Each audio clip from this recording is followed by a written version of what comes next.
presenta el senyor Tomàs Cosiner, que us parlarà una mica de la bodega.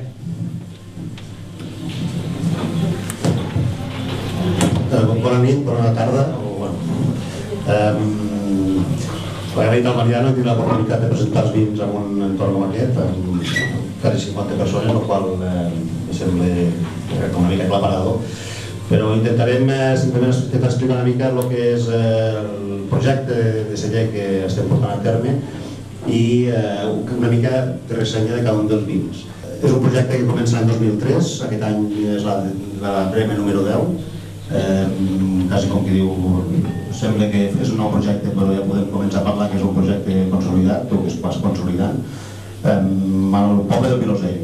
O sigui, estem a les Garrigues, estem a la zona alta, en frontera amb Tarragona ja, 750 metres d'alçada, el qual vol dir muntanya, el qual vol dir boscos de pins i 30 hectàrees de vinya repartits en aquests boscos. Vam començar fent 40.000 ampolles, ara estem amb 230.000 ampolles.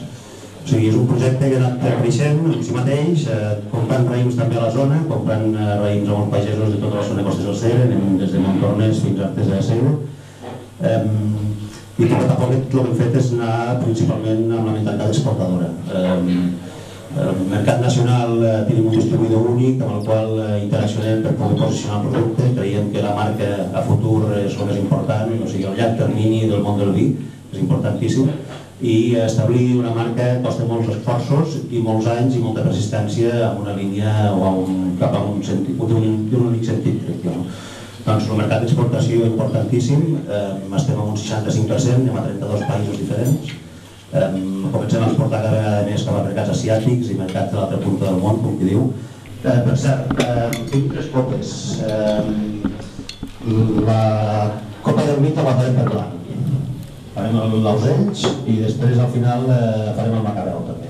M'agrada també canviar de blanc a negre, crec que és interessant. Els blancs són molt frescos normalment i deixen poca, i en canvi els negres el que fan és aportar més taní i omplir més amb segons quins plats.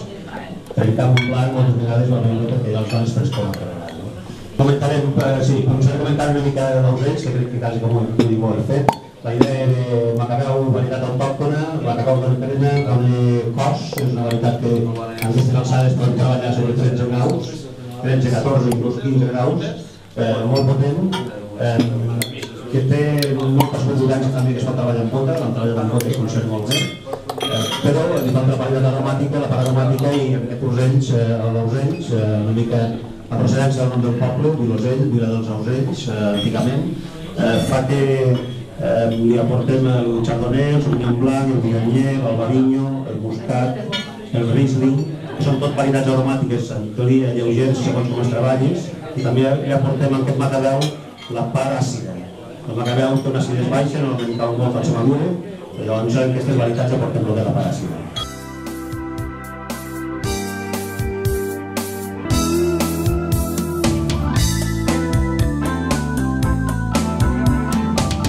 Bé, ho trobarem després el llebre amb un risotto. El llebre és per nosaltres un projecte nou, és l'últim projecte que hem fet. És un vi, com que diu, resultat d'aquest temps d'incertesa i resultat de temps en què la gent demanda productes més econòmics. Doncs el fet és buscar un vi que sigui més proper, que sigui més fàcil, que tingui poc taní, que sigui agradable, que sigui econòmic, que això és importantíssim en aquests moments, i que doni la possibilitat de continuar creixent i continuar introduint en la marca i el mercat. El llibre és un producte varietal, estem parlant de moltes varietats diverses, estem parlant de tant Tempranillo com Merlot, com Cabernet, com Syrah, com Cabernet Franc.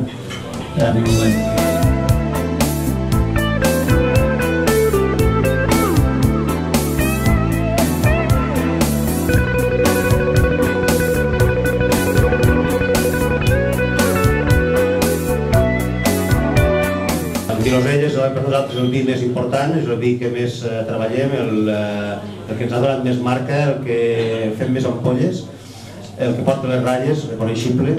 Totes les etiquetes nostres són fàcilment reconeixibles i a més fàcilment la descripció del vi per l'etiqueta més fàcil. Jo crec que ningú se'n recorda de la marca del vi, però tothom se'n recorda de l'etiqueta, sobretot si crida l'atenció. Ara, tan tempranillo, sempre utilitzem el llebre com a base del que és el vilosell. Treballem amb el llebre de diferents zones de Costes del Segre, sobretot a la zona de Montornès i de lo que és el vilosell. L'acompanyem amb Cabernet, Merlot, Syrah, depèn de l'any. El Syrah cada vegada pren més importància dintre d'aquest formatge, o dintre d'aquest ensamblatge, i li donem 9 mesos de roure francès, barriques de segon, tercer i quart.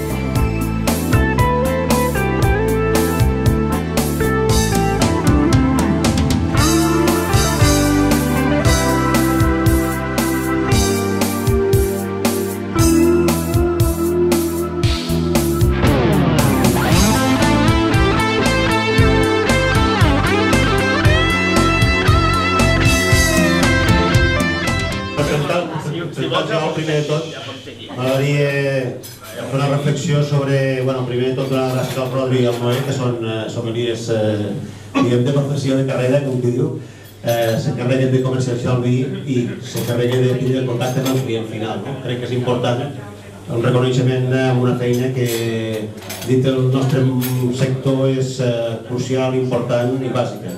Estem tastant Geol 2008, com que diu, és les primeres ampolles de 2008 que surten al mercat. El Geol per mi sempre ha sigut un repte perquè és el vi més potent que tenim al celler, és el vi més estructurat, és el vi més extracció. Busquem un contrapunt a lo que és el vilosell. És un Merlot, Cabernet Sauvignon principalment, sempre treballem amb aquestes dues varietats, principalment Merlot per lo que és el Geol, però sempre el complementem amb 2, 3 varietats o 4, depenent una mica de l'any.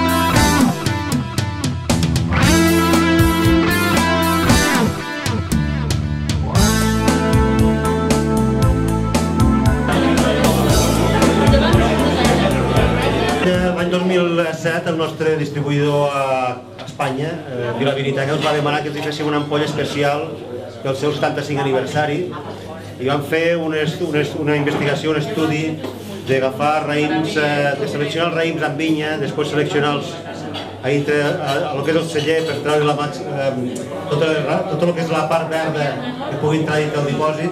I vam fermentar amb botes de roure 220 litres. Doncs el primer any 2007 vam fer un vi projectant-se cap a fer una selecció fermentat amb barrica petita, el qual vol dir que necessitem moltes botes fermentades una a una. De fet, és un mitjà de fermentació que aporta el roure durant la fermentació i a més també és un mitjà més oxidatiu perquè és un espai més reduït. No és el mateix fermentar amb ciment que amb inoxidable i que amb fusta, sempre dona tons diferents.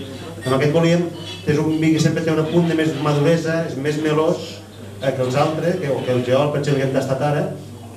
I és la selecció del que és Cabernet, Syrah i Garnatxa, té un 50% de Cabernet. L'any 2009 vam reeditar aquest vi, que és el que estem tastant avui, estem tastant el 2009. És un vi que a part d'estar triat al camp i a la bodega i fermentat en botes, també després el tenim durant 18 mesos en bota nova de roure francès. Molta suavitat, molta velocitat, un pèl madur, amb un toc de maduresa, però que és molt agradable en boca i que té un cost final important. És la nostra primera sortida al mercat amb aquest vi, finca Comabarra. Comabarra és el nom de la finca de la que surt. Normalment ens intentem identificar, com he dit abans, al màxim al territori. Ara provem aquest Comabarra, que és novetat, que realment fa poc temps que fa un parell de mesos que estem venent-lo. I després d'aquest provarem el Racón. Ja us el presento. El finca Racón serà un blanc amb els postres, una vinya vella de la que hi ha al Vilosell. A més, és l'entrada al poble, quan entrar al poble hi ha una vinya a la dreta que és antiga, i és una vinya que està plantada entre el 1917 una part i el 1955 una altra. Monovarietal, fermentat amb barrica i 4 mesos de criança amb una acidesa força interessant. Acabarem després amb la conclusió. Gràcies.